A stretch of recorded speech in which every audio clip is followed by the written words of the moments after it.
আসসালামু আলাইকুম রহমতুল্লাহি ওয়া বারাকাতুহু। সান্ধ্যকালীন সংবাদে সবাইকে আমন্ত্রণ জানাচ্ছি। আজকে মঙ্গলবার। আজকের খবরগুলো আমি কালের কণ্ঠ থেকে সংগ্রহ করেছি।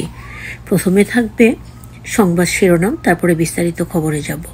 বিরামহীনভাবে চলছে উদ্ধার, চিকিৎসা সেবা ও ত্রাণ কার্যক্রম। বন্যা কবলিত এলাকায় ত্রাণ, চিকিৎসা সেবা ও ওষুধ বিতরণ করল বিজিবি। ফেনীতে বন্যা কবলিত এলাকা পরিদর্শন করলেন সেনাপ্রধান। কুমিল্লায় বন্যার্তদের মধ্যে গতকাল ত্রাণ বিতরণ করা হয়। এবার থাকবে আন্তর্জাতিক খবরের শিরোনামগুলো। বাংলাদেশি সহ ভূমধ্যসাগর থেকে 182 অভিবাসন প্রত্যাশী উদ্ধার। নবান্ন অভিযানে কলকাতা, হাওড়া সহ বহু এলাকা রণক্ষেত্র। এই ছিল আজকের কালের কণ্ঠের বেশ কিছু গুরুত্বপূর্ণ সংবাদের শিরোনামগুলো।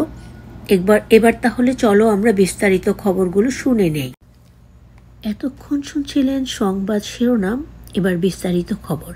বিরামহীনভাবে চলছে উদ্ধার, চিকিৎসা সেবা ও ত্রাণ কার্যক্রম। বন্যা দুর্গতদের পাশে সশস্ত্র বাহিনী নিরলসভাবে উদ্ধার, চিকিৎসা সেবা ও ত্রাণ কার্যক্রম পরিচালনা করে চলেছেন।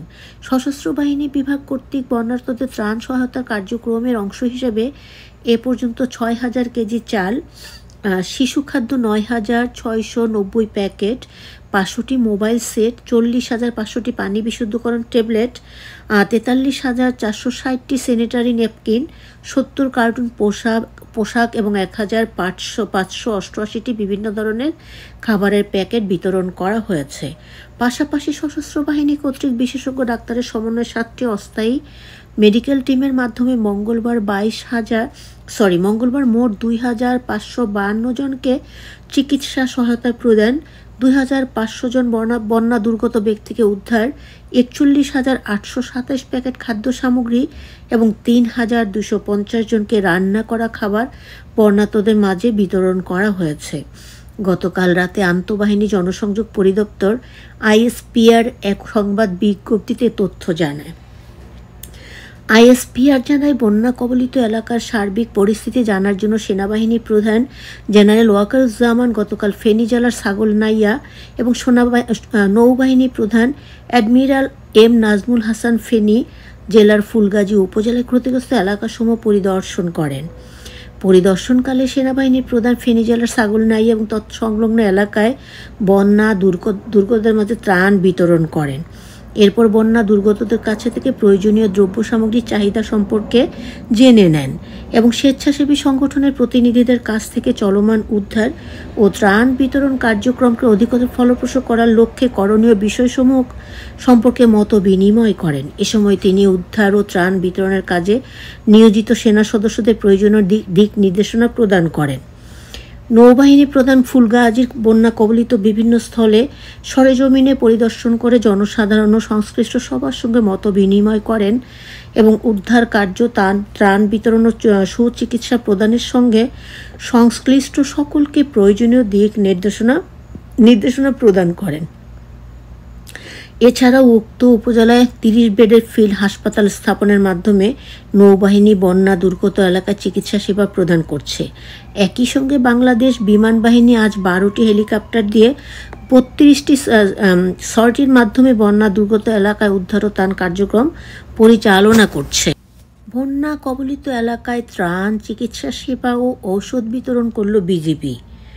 বন্যা কবলিত এলাকায় ত্রাণ, চিকিৎসা সেবা ও ওষুধ বিতরণ করছে বিজিবি। ফেনী ব্যাটালিয়ন 4 বিজিবি মঙ্গলবার 27 অগস্ট ফেনী সদর উপজেলার বিভিন্ন স্থানে এসব সেবা প্রদান করেন। বিজিবির পক্ষ থেকে জানানো হয়েছে, স্টারলাইন স্কুল, দক্ষিণ গোবিন্দপুর, ফাজিলপুর, রাতানিয়া, মুটবি ও কচুয়া সোনাগাজী উপজেলার বিষ্ণুপুর ও চর লক্ষ্মীপুর, দাগনভূঞা উপজেলার জয় লস্করা, উত্তর আলীপুর ও জগৎপুর, ছাগলনাইয়া উপজেলার রাধানগর ও দৌলতপুর, ফুলগাজী উপজেলার দক্ষিণ ধর্মপুর ও আমজাদহাট এবং পশুরাং উপজেলার বাউর পাথরে মোট 5,057টি পরিবারের মাঝে ত্রাণ বিতরণ করা হয়।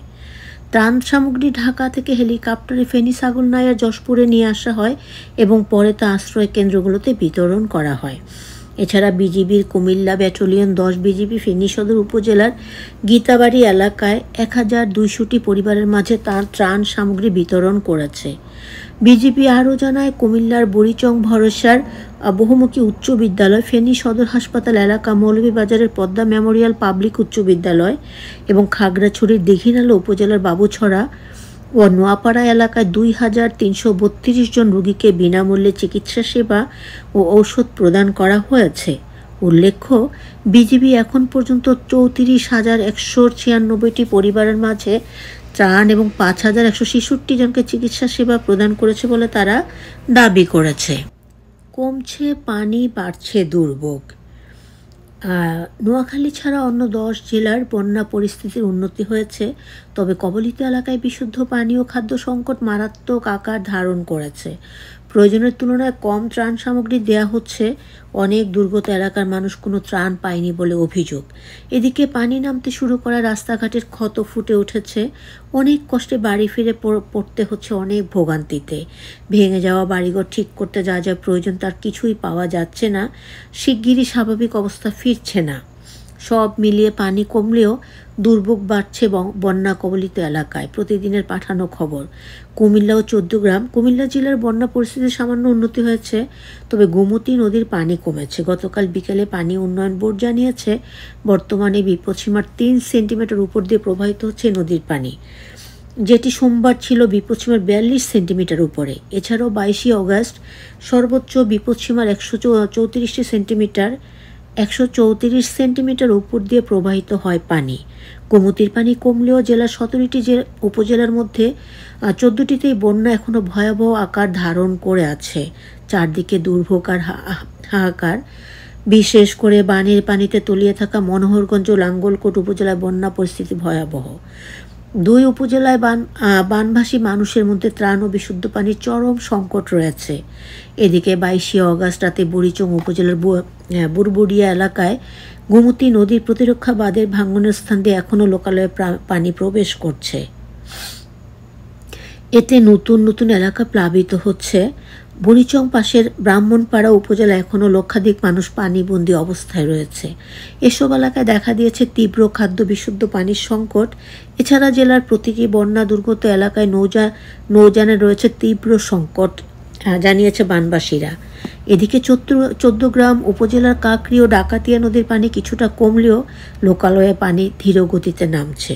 আবার পাশের উপজেলা নাঙ্গলকোট থেকে পানি এসে কয়েকটি প্লাবিত গ্রামে পানি বাড়ছে। আন্তর্জাতিক সংবাদ, বাংলাদেশি সহ ভূমধ্যসাগর থেকে 182 অভিবাসন প্রত্যাশী উদ্ধার। ভূমধ্যসাগরে পৃথক 3টি অভিযানে 30 বাংলাদেশি সহ 182 জন অভিবাসন প্রত্যাশীকে উদ্ধার করেছে উদ্ধারকারী জাহাজমারি ইউনিও। স্থানীয় সময় 24 অগস্ট সন্ধ্যায় শুরু হওয়া অভিযানগুলো শেষ হয় 25 অগস্ট সকালে। তিউনিসিয়ার উপকূল থেকে 35 মাইল দূরে আন্তর্জাতিক জলসীমা স্থানীয় শনিবার সন্ধ্যা 6টায় একটি কাঠের নৌকা দেখতে পায় উদ্ধারকারী জাহাজ মারি ইউনিও। ইতালির কোস্ট গার্ডকে নৌকাটির অবস্থান সম্পর্কে জানায় তারা। অভিবাসীবাহী নৌকাটি যে কোনো সময় দুর্ঘটনার শিকার হতে পারে ভেবে নৌকায় থাকা সব অভিবাসন প্রত্যাশীকে লাইফ জ্যাকেট দেন মারি ইউনিওর উদ্ধারকর্মীরা। অল্প কিছুক্ষণের মধ্যে ঘটনাস্থলে পৌঁছায় ইতালীয় কোস্ট গার্ড। নৌকা থেকে 67 জন অভিবাসীকে উদ্ধার করা হয়। তাদের সবাই ছিলেন উত্তর আফ্রিকার বিভিন্ন দেশের নাগরিক। উদ্ধারের পর তাদের সবাইকে ল্যাম্পেদুসায় নিয়ে যাওয়া হয়। তারপর কিছুক্ষণ পর কাছাকাছি আরেকটি দুর্দশাগ্রস্ত নৌকার খবর পায় মারি ইউনিও। রাত 11:20 বিপদগ্রস্ত ওই রাবারের নৌকাটির কাছে পৌঁছান উদ্ধারকারীরা। ওই নৌকাটিতে 50 জন অভিবাসন প্রত্যাশী ছিলেন। তাদের সবাইকে উদ্ধার করে তোলা হয় মারি ইউনিওতে। অভিবাসন প্রত্যাশীদের বেশিরভাগই ছিলেন ইথিওপিয়ার নাগরিক। 50 জনের মধ্যে 43 জনই ছিল অপ্রাপ্তবয়স্ক এবং নারী ছিলেন 2 জন। তাদের সবাইকে ইতালির উপকূলীয় কাছে হস্তান্তর করা হয়। রবিবার সকাল 6:30টার দিকে ঝুঁকিপূর্ণ অবস্থাতে ভাসতে থাকা আরেকটি নৌকা 62 জন অভিবাসন প্রত্যাশীকে উদ্ধার করে মারি ইউনিও। এদের মধ্যে 30 জন বাংলাদেশি, 26 জন সিরীয় ও 6 জন পাকিস্তানি নাগরিক ছিলেন। তাদের ইতালির সিসিলির পোৎসালো বন্দরে নামানোর নির্দেশ দেয় কর্তৃপক্ষ।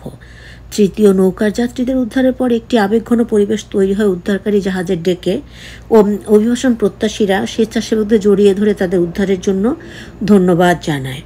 অভিবাসন প্রত্যাশীদের একজন বলেন, আপনার ফেরেশতা হয়ে আমাদের সাহায্য করার জন্য সৃষ্টিকর্তা আপনাদেরকে আমাদের কাছে পাঠিয়েছেন। সুবহানাল্লাহ। নৌকাটি তার আগের দিন সন্ধ্যায় লিবিয়ার উপকূল থেকে রওনা হয়েছিল। জাহাজে থাকা বেশিরভাগই লিবিয়ান বন্দী ছিলেন, তাদের শরীরে নির্যাতনের চিহ্ন ছিল। অভিবাসন প্রত্যাশীদের মধ্যে একজন তার নিজ দেশে বিচারক ছিলেন, দামেস্কের একজন আরবি শিক্ষকও ছিলেন সেখানে। তিনি ইংরেজি ভাষায় প্রথিতযথা সাহিত্যিক শেক্সপিয়ার নিয়ে আলোচনায় খুবই আগ্রহ দেখিয়েছেন।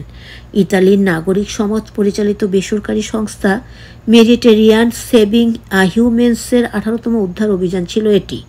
ইতালিয়ান বিশপস মাইগ্রেন্টস ফাউন্ডেশনের সঙ্গে যৌথভাবে সংস্থাটি কাজ শুরু করেছিল। সূত্র ইনফো মাইগ্রেন্টস। নবান্ন অভিযানে কলকাতা, হাওড়া সহ বহু এলাকা রণক্ষেত্র। ভারতের পশ্চিমবঙ্গের রাজ্য সচিবালয় নবান্ন অভিযান ঘিরে মঙ্গলবার পুলিশ ও বিক্ষোভকারীদের মধ্যে তুমুল সংঘর্ষ হয়েছে। সচিবালয়কে সুরক্ষিত রাখতে কলকাতা ও হাওড়া থেকে নবান্নগামী সব রাস্তায় 3 স্তরের ব্যারিকেড লাগানো হয়েছিল।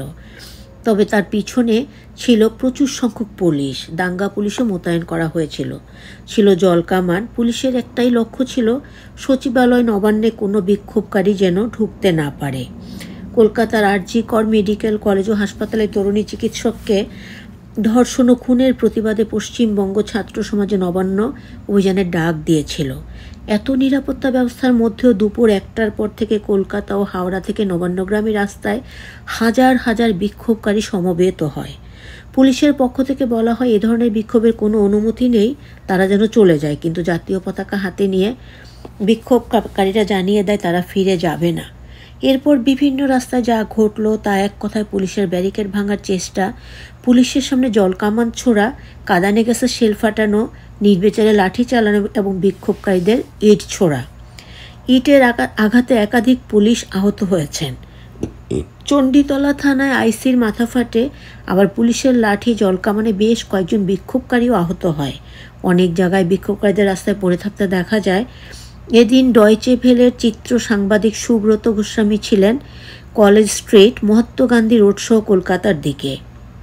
আরেক চিত্র সাংবাদিক সত্যজিৎ সাউ ছিলেন হাওড়া ব্রিজ ও আশেপাশের এলাকায়। দুজনেই জানিয়েছেন বিক্ষোভকারীদের সামলাতে পুলিশ রীতিমতো বিপাকে পড়ে যায়। অনেক জায়গায় পুলিশ সাময়িকভাবে ছত্রভঙ্গ করতে পারলেও তারা আবারও জড়ো হয়ে বিক্ষোভ দেখাতে থাকে। ঘন ঘন টিয়ার গ্যাসের সেল ফাটানো হয়, জল কামান ব্যবহার করা হয়। এফবিবি আনন্দ চ্যানেলে দেখা যায় জল কামানের পানি ফুরিয়ে যাওয়ার পর সেই জল কামান একটু সরিয়ে নিয়ে দমকলের ইঞ্জিন থেকে পানি ভরা হচ্ছে, তারপর আবার তা কাজে লাগানো হয়। এই ছিল সান্ধ্যকালীন আজকের সংবাদ, কালের কণ্ঠের দেশ বিদেশের সংবাদ। সবাই ভালো থাকবেন, সবার জন্য অনেক দোয়া, অনেক ভালোবাসা। আসসালামু আলাইকুম রহমতুল্লাহি ওয়া বারাকাতুহু। পুরো খবরটি জুড়ে প্রতিদিনের মতো ছিলাম আমি, আপনাদের আঁখি গ্যালারি।